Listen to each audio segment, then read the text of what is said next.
How many of you are setting your own collection requirements for protective intelligence? How many are driven by somebody else?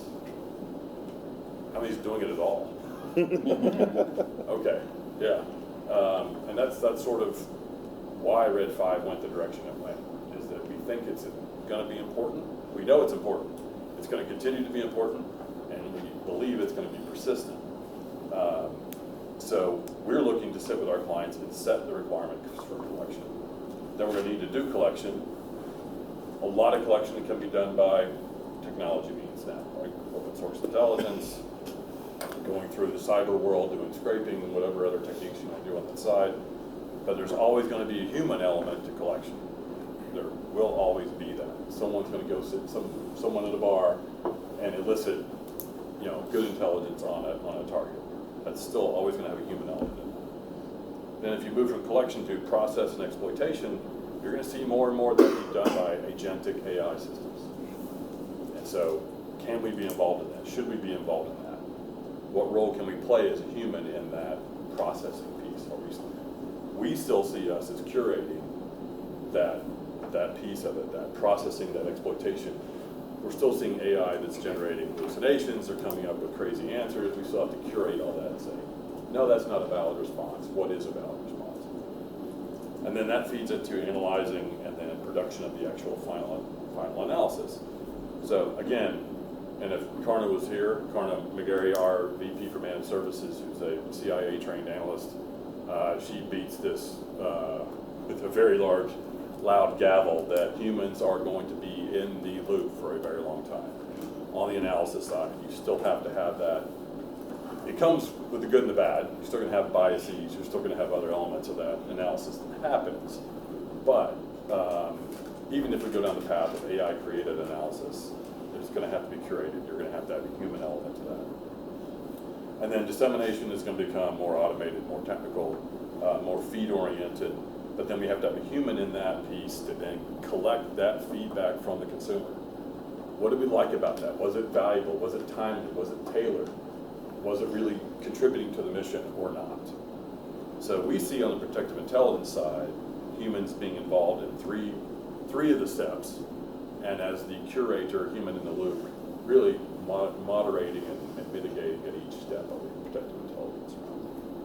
So throwing that out there from basically where we've been looking at AI, and one of our board members is building an AI company as we speak.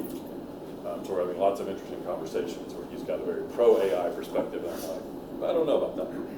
I like to throw the challenge flag out there. So I would like to just pose the question, specifically for this group, how do you see residential security teams? How do you see executive protection teams from that same kind of analysis? Where are the humans always going to be valuable, and what are the challenges to our roles in EP and RST in the near term? And you're probably like, where the hell is he going with this? Why is he coming up with this question now? I get these questions from our clients. And we're finding ourselves now in a role, Red 5 that is, being advisors to clients because we're in the intelligence role on what should they do with EP? Like, should we hire EP? Should we outsource? Should we insource? And so we advise on that. And as we go through this process, so like you've seen a lot, you've been in this industry a lot, you know who's got a good option as far as an offering. But what I'm doing in that space, I'm learning more than I'm actually able to help, because their perspective of our industry is very different than I would have anticipated. We've ran a couple of RFPs related for EP services for our clients, because we don't do that anymore and we stay out of it. What I'm learning is that they want to go cheaper, they want to go more value-oriented, specific to bang for the buck, and they want to go heavy on technology and less on bodies standing around. I can't tell you how many times I get told, are we going to see them standing in the driveway? And I'm like, well, part of their role is to patrol and be present and be seen. But that is the perception, right? We have to manage that perception. So I see that as an interesting development in our industry. Are the consumer tastes changing on us? And do we have to be ready, or should we be presenting ourselves differently? Because one of the things that came up was like, can you train our gardener? Like, wow, you're now looking to now apply our skill set to someone who is not in our industry?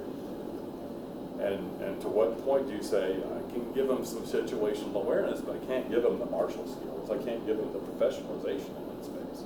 But if the customer and consumers see us that way, what do we need to be doing as an industry to change that perspective?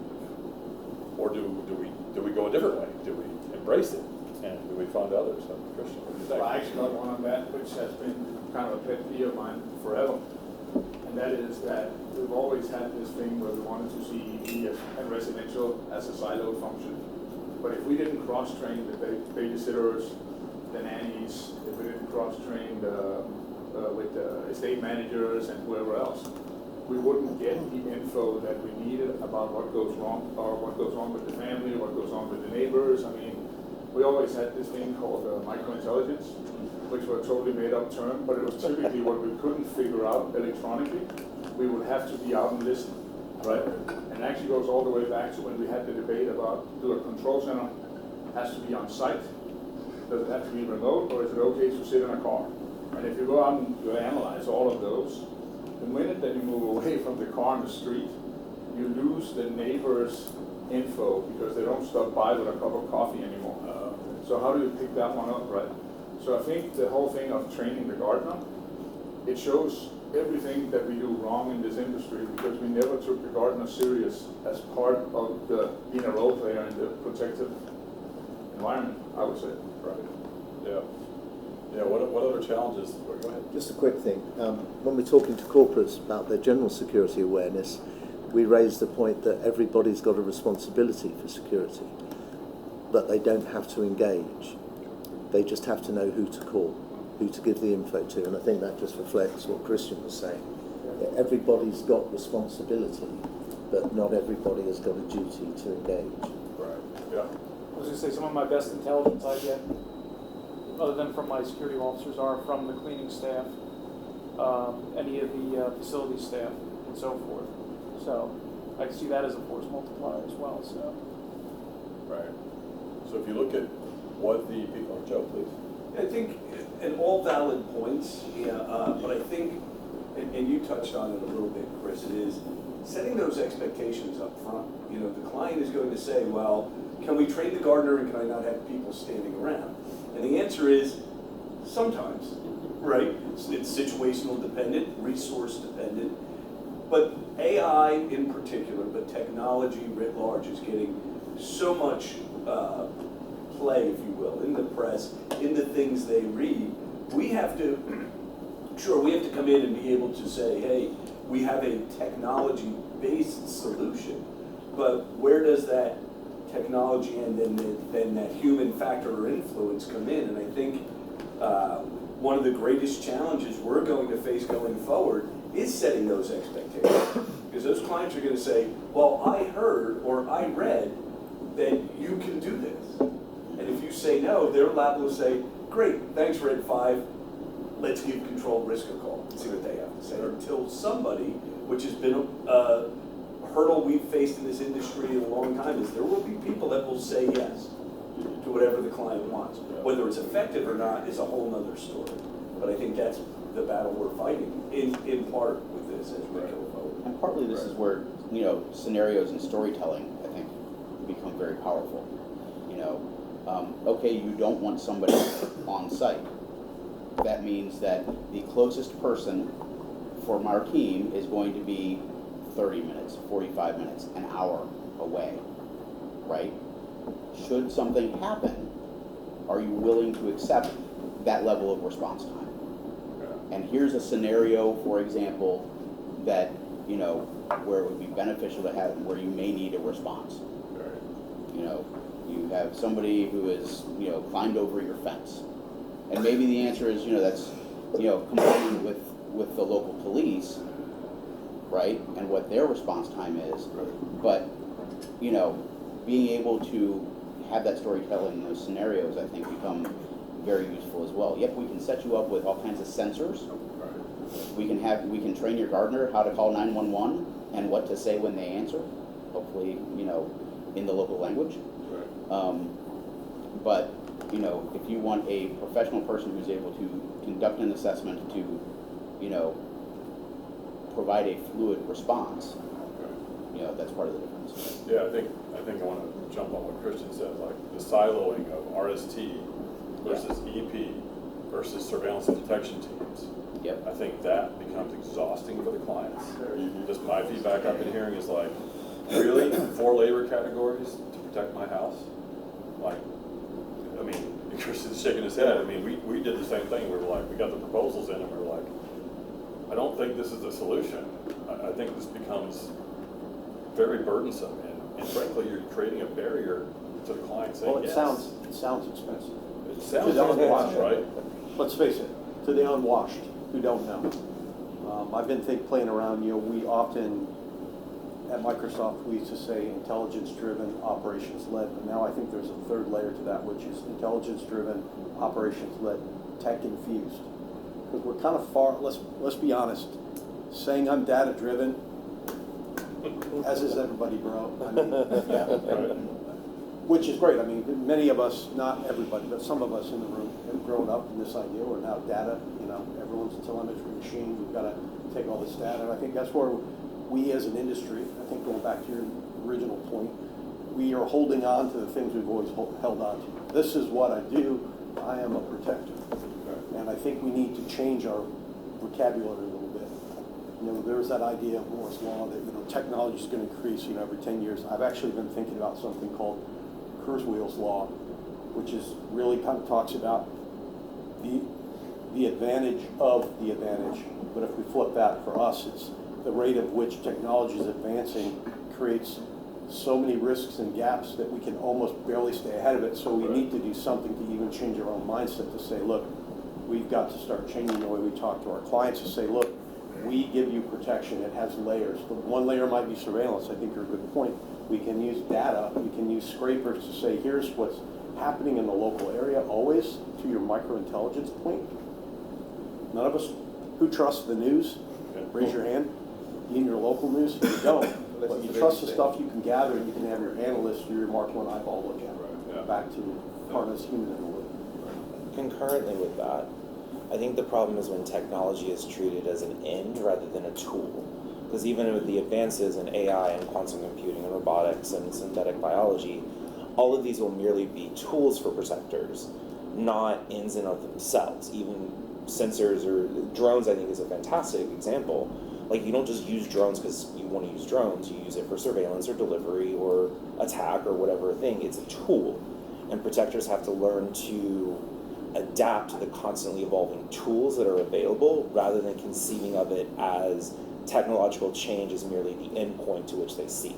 Yeah. I think to that point, it goes a bit that we're talking about drones and those elements, and we don't even have protectors, we're just going to use a generic term, who have an understanding of the basics of alarm science. It doesn't have to be the science element, but alarms, cameras, card readers, the basics of protection layers, which again, the client just wants an integrated system. It doesn't matter what that system is, but it goes to the segmentation that Christian's talking about, and I think you referenced in your EP 3.0 concept, is, right, you have these elements. It might be segmented that you're having somebody as a provider that you're subbing this out to, but the client doesn't care. They want an inexpensive option that provides integrated multiple levels that moves with them. I think we talked about a nimbleness to it, and that goes to technology specifically, is having the ability to speak that language, but also use those tools to what you're saying, trust. It's very important, and being able to then, you know, work with your management to determine how that, you know, best priced in. You know, you have to look at how that works. But I think it's a lot of different segments that goes back to the basics of security technology, which has never been infused into the EP underpinnings, and so it's been treated as its own thing. And there's also the thing about it is that if we've been talking about drones now for how long? 10 years? 15 years? Too long. How many actually have seen drones deployed on a residential security team, if we have to be totally honest? Has anybody? I've seen one or two. And it didn't work It very didn't well. work very well, right? So we're at a point now where drones have been around for so long, and my theory is if there's nobody from the inner circles of the EP that takes a tool and showcase how other EP professionals could use it, it'll probably never get there, right? Because most technology is done by technology people that try to sell it to us, but they never understand truly what it is that we do, right? We've always had the gap between operators and Intel. Every operator says Intel is shit, the Intel providers say the operators are too dumb, right? And somewhere in between, we're stuck. And sorry for me speaking out, it's not as bad, but you know, there's always been that whole little thing. The problem that I see, and I feel like over the years I've burned my fingers on a lot of tech things that I wanted to integrate, and I learned so much from it. But the problem is if we're not curious and we're not able to learn from each other, because everybody turns it into a competition right away, or a he said, she said, which is the dumbest thing in the whole world, right? When we think about it, we have EP buyers out there who spend millions and millions and millions of dollars, but they don't have an R&D person. They don't have a tech kind of like snooping around person to find the best tech. I mean, is that just me? But who's gonna pay for that? I mean, it goes back to your point, like, that's great, that's, who's paying when you're going to the bill, by the way, and I'm totally for what Christian's saying. I'm just saying, I think critically, devil's advocate becomes, And you know, our champion might be you, but Chris is really the bill payer, and the bill payer is like, what is this, magic beans?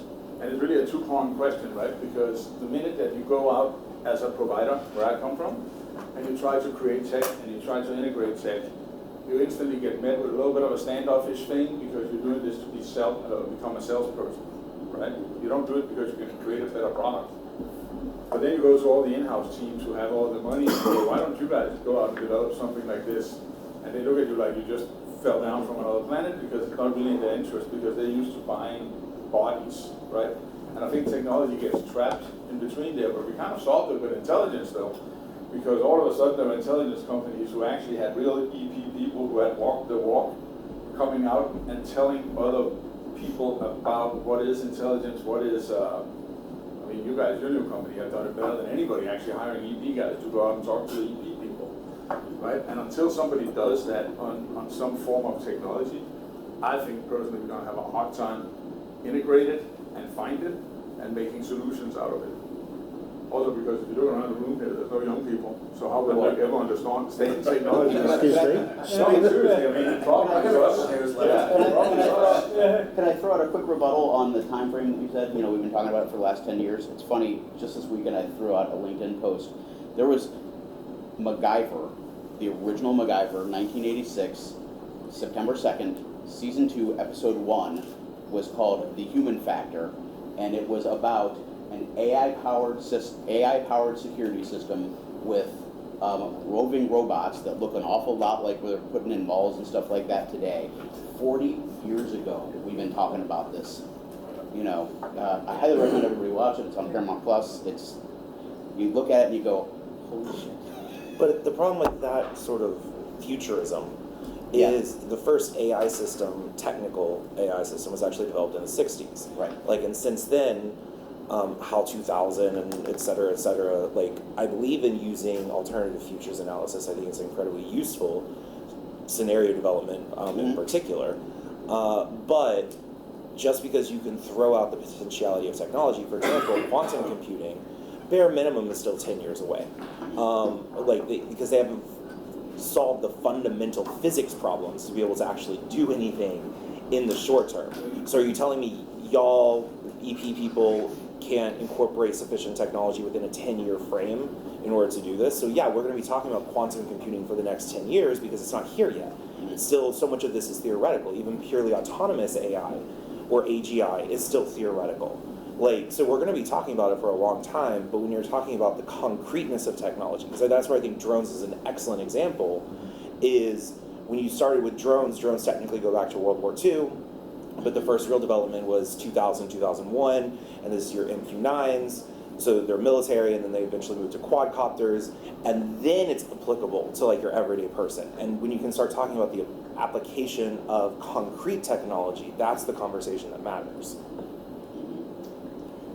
Chris mentioned earlier that, EP's been around, or protection's been around since forever, right? Same as medicine, same as everything we have, right? And there's this book back in grad school we read, and it's back during disaster management, post 9/11 class we took. We made us read this book called Who Moved My Cheese? And it's about change management. It's about managing change. We get really used to what we get trained on. We become experts in our field, and now we have a domain we want to protect, and we're the experts in that, right? Well, how long are we experts? Well, until the environment around us changes, or the client changes, or the threat changes, or the vulnerability changes, the technology changes. The idea of dual use technology is not new. I mean, we've been doing this on the synthetic side, and from HHS and BARDA, looking at countermeasures and countermeasure development, rapid countermeasure development versus rapid use of DNA technology and creating diseases that target, but also creating countermeasures that only protect an efficacious population of specifics. So China takes over all the pharmaceutical industry, and they own all the ways of all the countermeasures that we make, right? Well, they don't need to create a weapon of mass destruction or a weapon of biological weapon to kill us. They just need to create the antidote and a countermeasure that protects them and their DNA. None of that's new, right?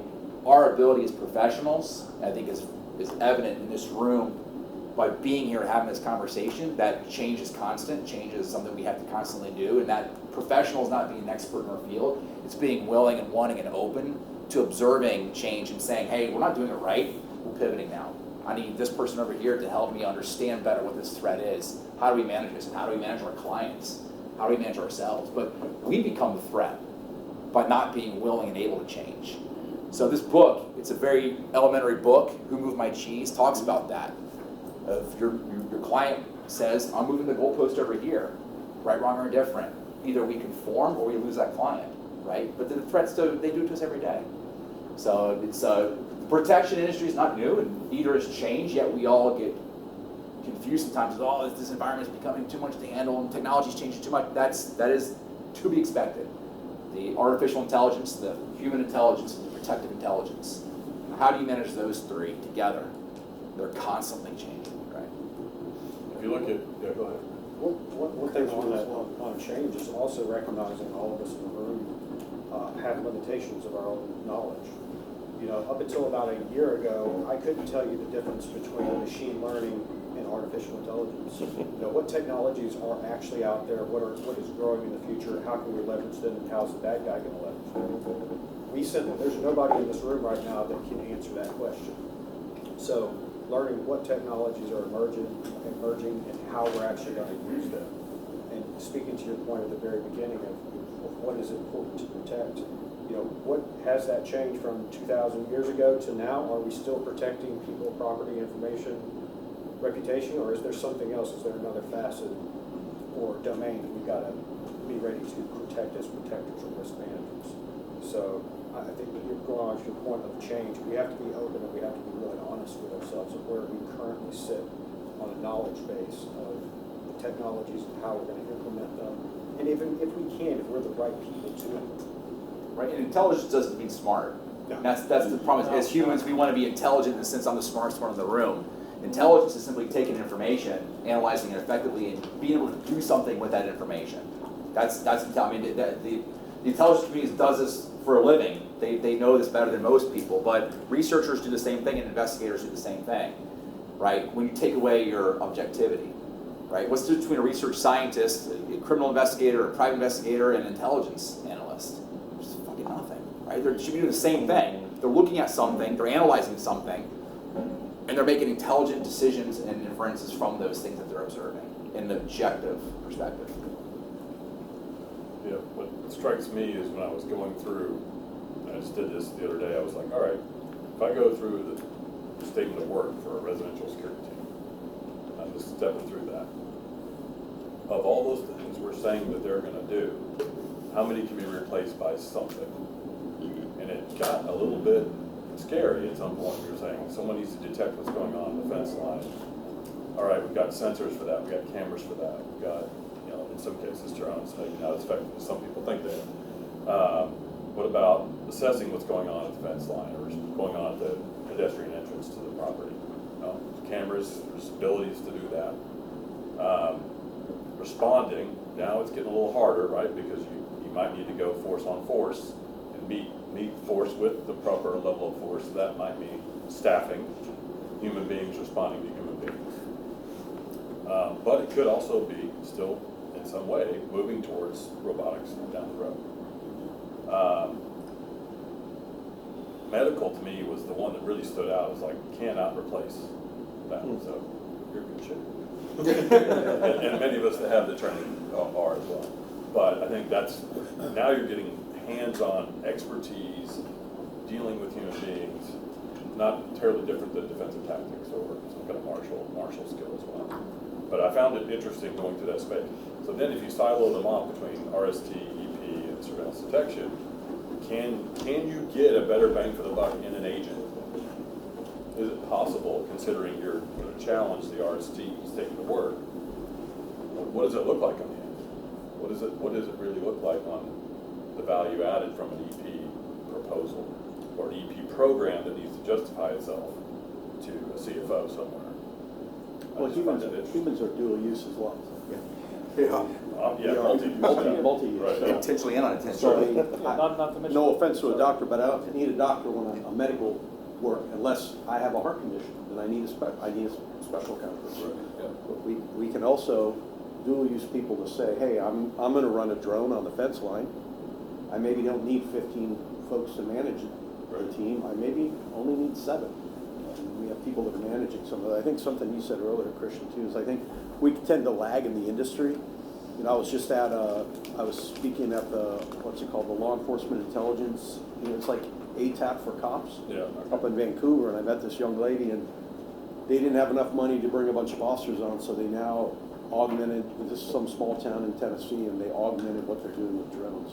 And I've been thinking like, wow, why aren't we doing that? Because it's obvious we could, but I think we tend to lag behind, not for any nefarious reasons. I think we lag behind tech as well, but we also have this like, we want to be forward in tech, but we also know we really can't fully lean in on tech that we want. So I think this idea is the human is a dual use machine as well.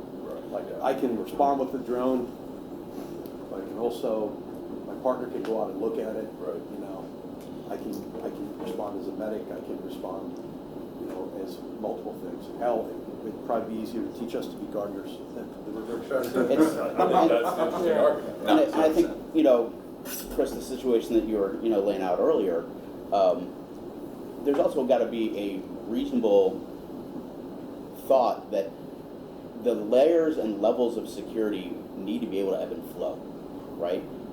You may be fine with just a technical solution right now based on the threat level, based on the intelligence, based on et cetera. Okay, now we've got concerns of a stalker.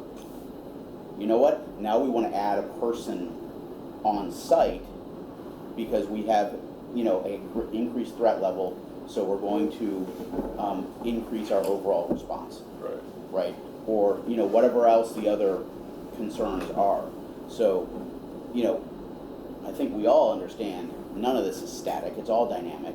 And making our clients understand how dynamic it is and can be, it makes building harder. Oh, yeah. Right? Yeah, it's time and context, right? Everything is time and context. Right. Conditions. The other part is like the trust part, right? You know, if you're new to the industry, if you've been in the industry for a long time, it's like going to a church. You can trust your church, but you go one church to the next church, they're going to teach you a different message. It can be the same religion, same denomination, same everything, completely different message, different approach. In EP, it's the same thing. We're all supposed to be intelligent, we're all supposed to be objective, right? But can we trust the advice that we're getting from the people? Do we have our trusted circles? And are we getting good information from our trusted circles? And to your point, Chris, about the medical part, we see all too often these trainings about kicking down doors and long guns and TCCC and all these other things that are highly tactical. That's not what happens to our protectees. Our protectees have allergic reactions. They've got diabetic emergencies. They have babies. They have slip, trips, and falls, right? They have dehydration, diarrhea. Unless you're on a WIPS contract and you're going overseas, or you are truly having a high threat, client, then yeah, you do need that TCCC training. But that cool, shiny object is not what's best for us. How do we become good discerners on the right type of training, the right type of application, whether it be medical or drone use or protected intelligence? How do we protect ourselves by consuming the proper solution? Yeah. Or how do we even appraise ourselves? I guarantee it, lot of folks in this room may not know the difference between an EMR, an EMT, a paramedic, first aid, CPR teacher. I mean, it's confusing for folks. Every time you go to a different state, it changes. Same thing with EP. I wouldn't be able to tell you anything about TCSM. I'm gonna have to find, I'm gonna say, well, maybe I'll go to Brandon over here. I'll ask Brandon about TCSM, but I might get a different response if I go to Carl. Does it mean that one's wrong and one's right? They might practice different. I don't know. Yeah. You know, where do you, I know there's a movement with Beth to try to consolidate and to standardize and do other things, but in this industry, to Chris's point, people are trying to compete for one another. Are you getting good information because of this competition drive, or are they actually giving you good information because it's the right solution that you need? Yeah. That's tough, no matter what resource you're consuming. Yeah. And that's HI, that's human intelligence. There's nothing about artificial intelligence at all with that. But I think you take it a step further. You may be getting good information, but do you have the ability to analyze it within your team or construct? Who is your technologist who can go, that's BS, or yeah, that has some application? And then of course, who do we have on the team? You can't take just the ordinary EP practitioner and say, now you're gonna operate the drone as well. Is this somebody who is, at least has some predilection towards technology, who's going to put up with all of the pains and trials and tribulations that go with this integration process? And again, is the client prepared for that, right? What is the right answer? Two people may give you a very valid answer, but your application may indicate one or the other. If we don't have that knowledge base, we're lost in the woods. And we're just as likely, I think, to go down the wrong path as we are the right path. No, what you're talking about, I think, takes a step back, where it's like the training of EP agents or analysts requires the incorporation of understanding technology now, because an analogy would be the calculator. The calculator fundamentally changed how we teach math in school, because basic arithmetic and low-level algebra, you did through most of it. Calculators was invented. Now we're all taking Euclidean geometry and statistics and calculus in high school. And so, because the calculator allowed us to do that, you had to shift how you actually did mathematics within your own training and education. And that's just an analogy for the incorporation of whatever your version of the calculator is for executive protection. But it goes, it's the R&D question, right?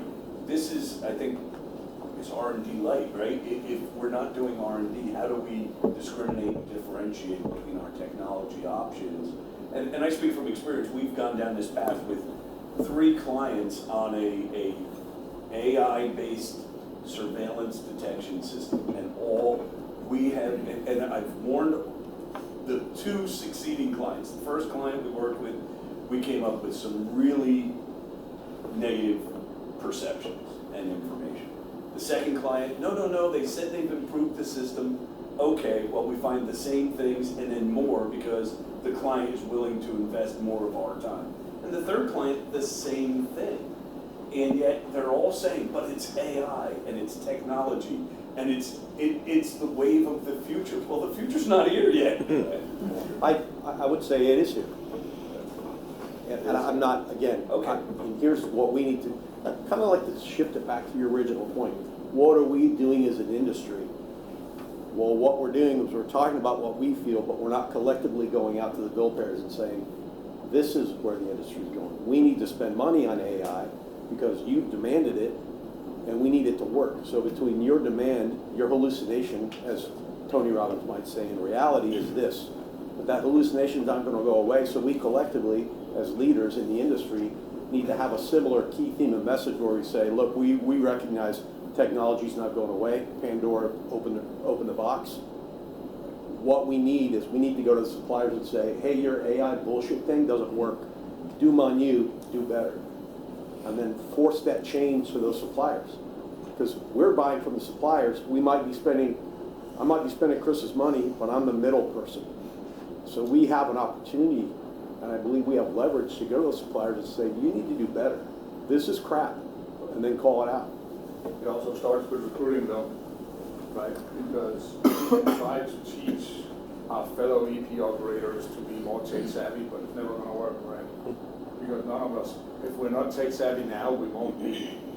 And unfortunately, every time I go out and do consulting on new hires or whatever, I always kind of go, instead of talking about what schools you went to and stuff like that, wouldn't it be relevant to have in there what apps you would use and if you're curious about technology instead of like being standoff from technology and stuff like that? Because at the end of the day, it's not going to go away, right? And we can actually multiply our work much better if we have better technology to help us out. But the problem is that, in my opinion, most of us is not curious enough to know how we get to the next level.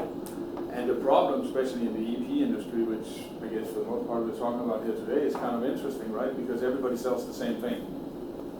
There's nobody who is an alternative to the other guys, right? And it's hard to be that guy because every time you come with different solutions, you go to an RFP, there's 4 companies, there's one that, for instance, have they only want to go with 1 residential guard because he actually seriously believes that 2 residential guards, they value the product because all of a sudden they sit in the control center and talk all day. We have to be totally honest, and they only do the patrols that is marked on the perimeter so we can see it, and they're not paying attention the same way. But if I had my camera solution that is always objective, that do the same thing and is integrated, but then you go to the RFP and they go, yeah, well, the other guys think it's better not to have the camera, so we go that way, and you can't like win that battle all the time by yourself, right? And there's one thing that always strikes me as really funny when you go to all these conventions, and I'm sure you guys all been to GSX or IC West, right? We walk up and down these hallways of what they tell us is the latest technology. And I have not for 20 years, and maybe I missed it, maybe there's a second hall I haven't opened the door to or whatever. I've never seen one vendor that trained G-SOC operators. But I've probably seen 10 million products that sends a signal to a G-SOC. Right? Not seen one that actually want to train these G-SOC operators to provide a better service. G-SOC operators, it's kind of come to the same level as uniformed guards, maybe a little bit better. But think about it. I mean, these G-SOC sits with all the possibilities that it is that we're talking about here. We just haven't figured out how to do this. And the problem is we won't. Until somebody in the EP world takes his hat off and say, hey, this is cool, this is what I'm doing, it's working really well, and put it out so other people can learn from it. But unfortunately, we also live in a world now where anytime anybody puts something kind of like constructive out there, there's a million people out there who start hating on the product, so the good histories have kind of gotten lost in the masses of bullshit. And that's why people don't really pay attention to, because there are plenty of people out there, I believe, that do good stuff, but there's nobody who has the full solution. But there's many people out there who are part of the solution, but we don't talk about it, right? We don't talk enough about it. We don't have, like in Europe where I'm from, we have these business groups where it's not about competition, it's about how do we deliver a better product and how can we learn from each other. And it's typically moderated by the security community and stuff like that. It would be great if we had like a group where people could come on, I don't know, the first Friday every quarter or whatever and talk to what technology works, or talk how do we get out of union problems, or whatever is something, but we don't have that. So a technology working. Kind of, a forum, right? But the problem is if it comes from us vendors, oh, that's just because they want to sell.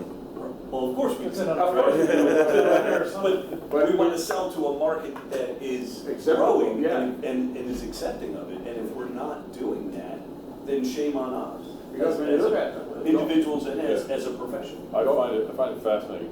You probably more than anyone, Joe, have had to evolve with technology. Yes. I mean, when we joined this industry, it was analog cars, and we were doing crash and bang classes down at West Point, Virginia, and crazy stuff that had nothing to do with Wi-Fi in the car. Shoot the gas tank. Yeah. there was no Wi-Fi in the car. There was no ABS in the cars. No. And I remember when your whole team was like, ABS, what do we do? Yes. And you guys were trying to figure out how to roll that out to the industry. Here's best practice. Now we got Bluetooth in the cars. Yes. And rolled up on a airport the other day, and I picked up somebody else's Bluetooth comms on my Happens earpiece. more often than people have done. All the time, right? Yeah. So how do you protect against that? Now you got Wi-Fi hotspots in the cars. You got tracking in the cars. It goes on and on and on. So you've had to deal with that. Why can't we do that with the EP agent? Why can't we do I that? think we can, honestly. We could. I think We these should. these are happening in pockets. I mean, I'm involved in several groups, Right. and they meet monthly. Yep. And they talk about these kinds of things. I think I go back to what I said, this group in particular, because of the supplier base here, represents a very powerful lobbying arm for the industry, because you're representing the bill payer, the high net worth individual, the corporation, And again, I agree, ISC West, you know, you go every year and I'm like, what's new? Nothing. You know, check out the mousetrap, they painted it blue. The cameras. But there's strength in numbers, and you take this leadership in this room, and if there was, you know, whoever it came out with, there was discussion that said, we want to see these changes. I believe you'd see them within 5 years, because somebody at some point is gonna go, oh, they're ones that are responsible for helping pay, just like you're doing. I'm a middleman because the client's got other things going on, and they're trusting you to make financial decisions. So, I mean, I do believe Like if y'all you are very use powerful. VDI as an example, it was simply us prioritizing it. We realized, you know, the nature of our training was being impacted by technology, even the most basic of it. We were fortunate to, you know, ride the crest of that wave, and and as technology has changed, it's become one of the things we're known for is our focus on that, and it's led to opportunities. I'm sitting now on an interagency working group looking at offensive and defensive measures and countermeasures for this technology. Unfortunately, what we're finding is there's not a whole lot of solutions yet, but at least we're looking at the problem. And I think, to Chuck's point, who is it other than this group that's going to look at this problem, going to look at the challenge? It's not really a problem, it's a challenge. Yeah. There's technology out there, it's evolving, most of it is immature yet, in my opinion, from what we've seen for what we do. But if we're not going to make it a priority, then who else is? Yeah. You know, Joe, in Washington State, when I lived there, and Gary Drake, some of you might know him, he belonged to this group, and another gentleman named Gabe Russell, who's like number 3 at Federal Protective Services. I only say that to create some bona fides for this group. It was a group of law enforcement and folks in our industry, and every time something bad would happen to a law enforcement agent or something they saw in the world, this group, I think it's ultimately they called it a wrestling, which sounds kind of goofy, but they would get together somewhere and they'd say, we're going to recreate what just happened to that police officer or that protector. We're going to recreate it, and over the course of 3 days, we're going to figure out how to protect, you know, the blue line from this. It was very much law enforcement driven, but we would get invites, you know, at Microsoft to go and participate. And we have the ability here. Like you said, every time something happens, there's an ability of everybody to say, hey, look, here's the most powerful suppliers. I use that, not Game of Thronesy, but the most influential suppliers in the market right now, and people, something just happened. Like when the unfortunate passing of, you know, Brian Thompson. There were several groups that got together, to your point earlier, quietly and said, what happened, what can we do to prevent it? I could see a group like this getting together regularly, without cameras, no offense, felon, without business cards or anything, saying, this just happened, let's walk through it, and then let's spend the next 5 hours or whatever figuring out the countermeasures or reverse engineering this and then injecting that into the industry. We have an internal process, we call it live labbing, and we do just that. And for the last 8 or 9 years, every live lab we've run, there is a technology component to the situation, or that contributed to the situation, and to the solution. Even if it's just understanding. The last one we did was actually for a police department down in Louisiana that had somebody pulled up at a stoplight, had a rookie behind the wheel and an FTO, and the guy got out of a pickup truck with a gun. And when the rookie went to move the car, it wouldn't move because he had pulled up too close, and the collision avoidance system, or we're not sure, either the collision avoidance or the pedestrian detection system, they have some similar components, prevented the car from moving. And it was like, okay, how do we deal with this? And there's some simple solutions, and then there's not so simple solutions. So I like that idea, Chuck, especially no cameras, you know, Chatham House rules, we're just gonna come up with a solution. Even Or at getting least out a of it, pathway towards it. anticipating that, when you know that new technology is coming out, and you know you can put a cone in front of a car to stop it, anticipating that, don't wait for an officer or an agent to get killed to know we should probably be asking these questions, right? And Right. all of these things, this is human intelligence. What you're talking about is operationalizing human intelligence. The problem that we might run into is people having the work ethic to even take time to do that. Yeah. People get lazy. People become become apathetic. They get comfortable in just doing, oh, I'm too busy, I've got RFPs to respond to, I've got people to train, and we talk about this often within our service offering, because there's a huge amount of time that goes into some of the training that we're doing. Oh, I don't have time for it. I don't have time. My people don't have time for it. I can't bring them out of rotation for 6 days, 7 days, 8 days to do this. Then there's a gap there, right? I mean, this is time away from your day-to-day. Same with tomorrow. Now, right? our philosophy, It's toward investment. that, because I agree, is if we don't take the time, we're gonna have plenty of time. Correct. Because somebody is gonna take the time Correct. to do it, right? So that's the value proposition right there. That's the value prop. It's either, if we don't, we will be behind. Yeah. And also, Joe, I'm sorry, Yeah. at that point, the way I look at it, if we're not doing it, the aggressors are doing it right now. Oh, absolutely. They're Way doing more it than right now, and they're absolutely. doing, and again, if that's the whole point, and they have their research, they're doing it right now. There is the shadow version of us right now doing it. And another part that I know is that you can probably hear me say this numerous times during these 2 days. I'm always going to say frontline. I mean, I've been the security officer, now a security manager.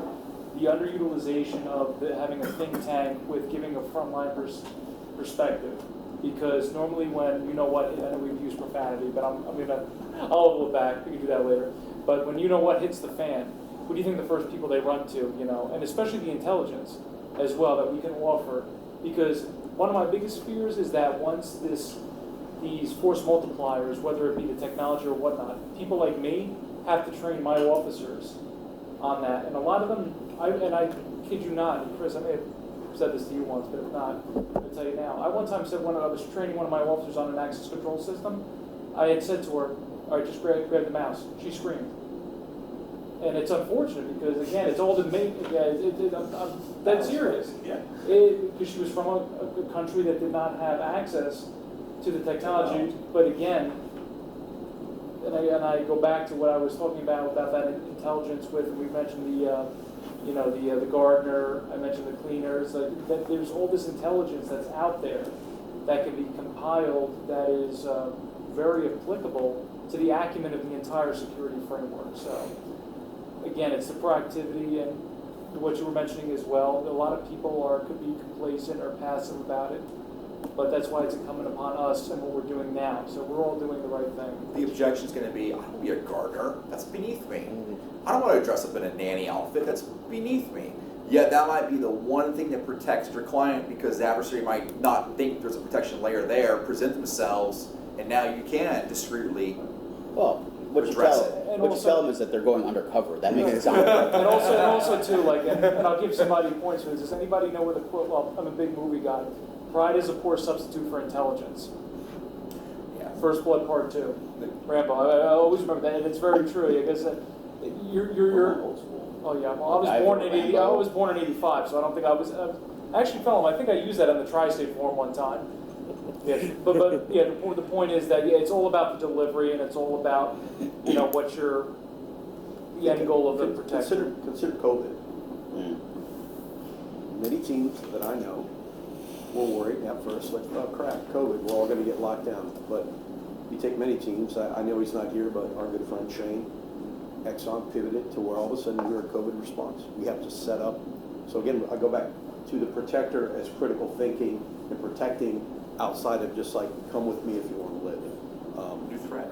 So it's like the idea of the protector as a critical thinker to say there's an issue, there's something we need to guard against, there's something we need to do against. We're the ones that will do it and step up and figure out the way. Because at the end of the day, what are we? Creative thinkers. Problem solvers. solvers. Exactly.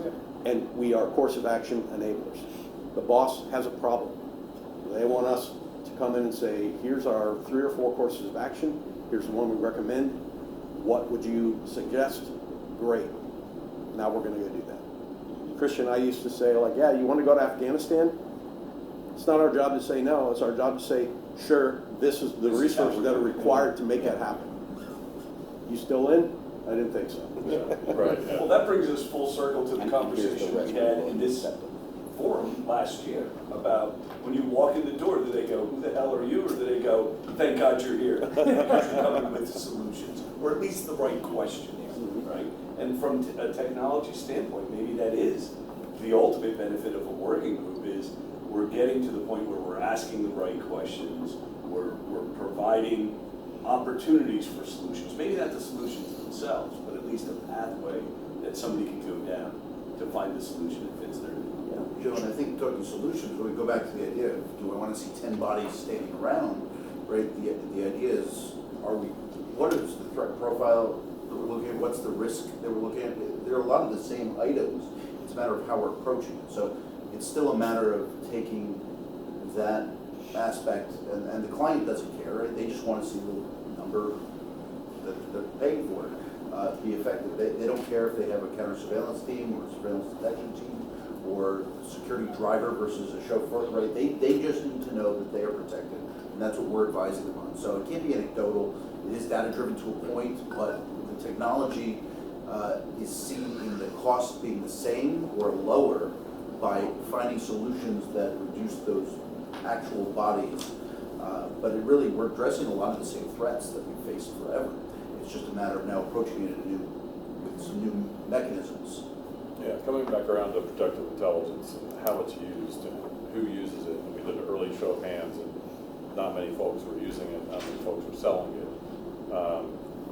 It's in some ways been the democratization, right? I'll Google it, and we're calling that intelligence, right? And we all know that's information, true or not, it's information, and it needs to be analyzed and then figured out if it's got applicability, if it's timely, if it's tailored. So I guess I would bring this conversation back full circle to address the protective intelligence angle of this. What do you see as viable solutions? What are you seeing that is working? What do you see that your clients appreciate? I'll talk to it as an end user. They just had a vendor come to me who I already have a contract with, and was trying to explain the value of their product because I'm just not seeing it. It was brought in by our Intel team specifically, and I have a large security operations center. We're ingesting a lot of hyper-local data in New York. Right? We have a lot of threats in the World Trade Center campus, but also all of our other facilities that the Port Authority owns, the airports, the tunnels, the bridges, you name it. It's something we are looking at. But all we get is white noise. And the first thing was articulating that the need for human data analysts was important. Now, as an end user, I'm not the decider in that, and so that has to be something internally articulated, which, to a degree, needed to be brought by the vendor initially to make the sale and not say, here's X cost, it's actually X plus Y that you're investing, and then here's your return on that investment that you're making, because you're getting not just white noise. We're setting it up for you, with you, not for you, but with your inputs.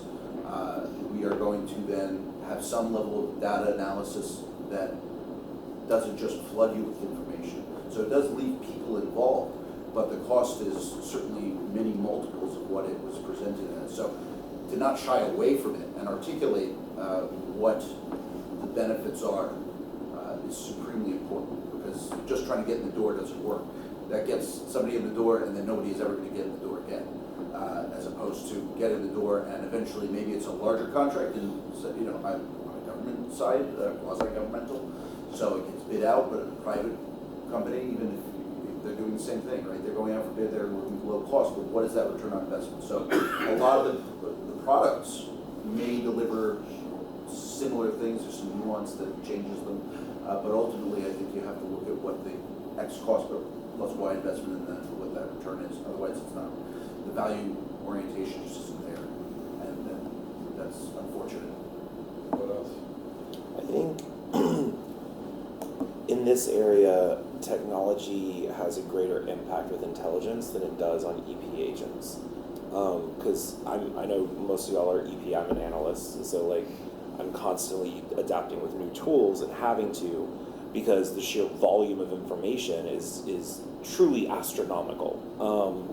And the ability to siphon it well with human input is basically the new skill set. Is you no longer just gathering information, you have to learn how to query. That's a fundamental skill now in intelligence, is querying both data sets, quantitative data sets, and learning how to query LLMs and use the appropriate language and do that kind of stuff, and adapting with technology. And each of these tools will, I think, enhance protective intelligence in massive ways if utilized appropriately. To actually give, this is the end user part, because you still have to have the human element. I love your intelligence requirement kind of question. Have your analysts sat down and had a coffee or energy drink, that's what I prefer, with the agent and say, what information do you need? And then the analyst goes back and writes the appropriate questions, and then you have the better tools by which to sift the information and gather the specific thing the agent needs, because you actually did this weird thing where you talked to them and asked them the information they needed first. We had a big program. We invited Carl over. We had the Red 5 Security Operations Center. Carl, come over and tell the analysts what you need to learn about every day. And that was invaluable. And I wish Carl and Nikki were here, but they knew what to write to, what to collect to. And I'm that guy in the middle. I'm the tweener guy. I'm the guy who I love Intel, and I believe in protective Intel from my government days to my days on these projects. Still do. But I'm the executive summary page guy too. I want the cover page. And when it comes to the Intel, whether it be with whether it's a client that I currently have an active relationship with, or I'm going out and meeting with someone else, it starts with you have to bring with the Intel the ability to be honest as a consultant and sit there and say, listen, you're going to the Met Gala tomorrow, okay? You're going to be recognized. The intel is that there's going to be demonstrations. You should have an EP team that meets that objective. If you are going to a ball game and no one knows you, and okay, here's the intel on the location, on the site, on everything else. Maybe you get a driver and someone to accompany you in case there's an event that happens to bring you out. Okay, a lot of times, and I've seen it over the last 15, 20 years I've been in the private sector. Of course, the main game is, let's put resources to it before we look at the intel. We kind of put the cart before the horse, and then we turn around and we try to sell it that way. For the long-term projects, again, it's all intel based, and then being honest with the client to be able to sit there and say, you don't need that. I think I do. You don't. Based on the intel, based on the physical threats, based on your location, based on all these things, you're asking me for my opinion, and this is what I think. And that honesty goes a long way, and that's what we kind of fall back on. Appreciate it. I wonder if there's a tipping point, and obviously we're not there yet, but I wonder if there's a tipping point where the analyst function and protector function might be filled by one role. As AI gets better, LLMs get better, queries reduce down to where that protector they're cross-trained on how to analyze that intelligence and pull it up. I wonder if there's some kind of tipping point over the next 5, 10 years where you have clients coming to us and saying, well, I don't want to fill 2 roles. I don't want to have 2 individuals, 2 FTEs that I have to pay. I only want one, and that person is able to do all those functions. Well, that's certainly happening in a small team already. Small teams are doing it. By the way, I believe in analysts, and I believe in protectors. But I do think there are places where, out of necessity, I worked plenty of one-person gigs myself, and I was figuring out where am I going, what am I doing, what is threat-informed, intelligence-driven, operations-led. I don't know if I don't know if I think we see that in the corporate world, because I think a lot of times protective intel also gets amalgamated with threat management. Yeah. You find that more and more. I think protective intel sometimes is as much a threat detective as they are intelligence analysts. So I think in the corporate world, I'm still seeing the protective intel folks have a strong dotted line to the investigators. Or facilities. Yeah, we could argue whether we believe that's appropriate or not. When you dilute the profession too, if you think about, I'll give a very example here in public safety. We have fire medics in Northern Virginia.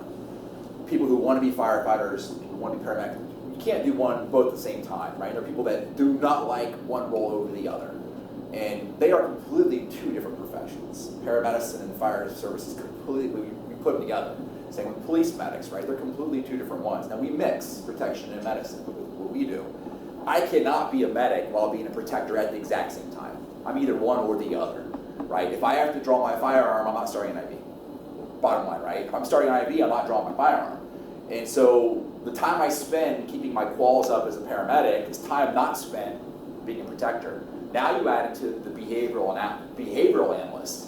That's the person who's doing SD or protective intelligence and who's actually in the field, not behind a computer. That's a talent and trait that if I'm not practicing that, I'm not practicing medicine. So there is a point where you're an analyst, you're a behavioral analysis, you're a protective security person, you're a protective medicine person. There's only so much time in the day to train and to practice and then to be operational. So if we're traveling with a client full-time as a medic, that means I'm only traveling at maximum 10 days a month. Because that other time of the month, I need to be seeing other patients. Because I'm going to be a horrible paramedic to a one protectee if I'm never treating other patients, right? If I'm doing protective intelligence, same thing. I should only be doing the job this much. I need to be training and reading up on stuff this time, right? And so if you're multidisciplinary, you dilute. Yep. And you become a generalist. There's place for that. But I would argue, it's better taking a seasoned EP guy, giving them minimal medical training, EMR level, getting them the protective intelligence training, getting them SD training, but they are a protector. And then there's the behavioral analyst who gets the EP training, who gets the medical training, but they are the protective intel person and so forth. So you get general, then you can work together, but you all truly have different specialties, right? That's a beautiful marriage. It really is. We've done it. And it is, when it's working, it works beautifully. We took an analyst, this very senior analyst, we trained her on EP, and she's an analyst full-time. And you know, the active intel that you get, I mean, that gets slept on a lot, but if you have a high-level client who's attending something, we've pulled nuggets at the event, while the event's going on. And They're we've minimum viable actually products. pivoted. Yep. But it's also, Yeah. There are minimum viable products for all the things in order to work in that field, but they're not the door kicker, right? They're not the Honestly, operator. the guy in this room that could represent that best is sitting right there, about ready to check his phone. Because when he worked for me at Microsoft, he did events, he did EP, they were responsible for on-site threat assessment and all these things. I actually think events is never talked about, often kind of poo-pooed, looked the other way, but probably a very critical, maybe a center of gravity within the protective industry, because one day you're managing Chris, one day you're managing the event.